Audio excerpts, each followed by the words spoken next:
So ito guys, demo natin yung B20G, no? So bowl mixer. 20 liters po or 20 kilos po yung laman ng bowl niya. Pero yung capacity po niya kapag mixture na po is maximum 5 kilos lang po. So dinidivide lang po natin sa 4.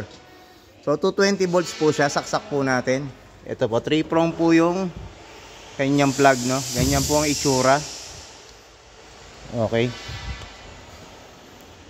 Ito po yung stop niya. So lagi po natin pindutin ito at pipihitin. Yan.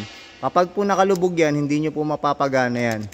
So kailangan pong pihitin muna pakakanan. Yan. Umaangat po yan. So ito po yung sa drive lead po niya.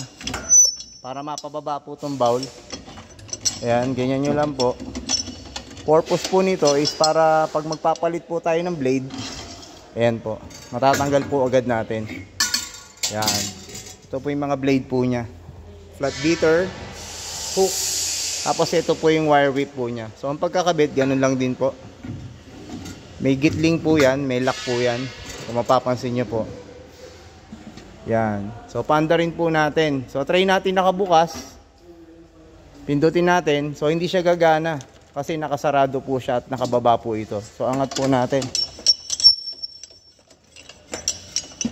Yan. And then sara natin. Pindutin po natin. Yan. Number 1 lang po yan. Primera. Ayan po, number 1. So lipat po natin. Lagi po natin tatandaan bago gamitin ng mag-change gear, off po muna natin. Kasi kapag ka po pinihit natin ng gear na umaandar, masisira po yung gear nito. So yun po yung maling gawain po ng pagpapalit ng speed. So pindutin natin, lipat. Yan. Pindutin natin, number 3, pinakamabilis.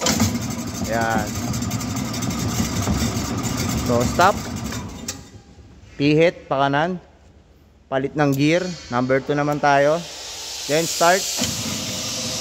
Ayan lang po, ganun lang po kadali ang operation po niya.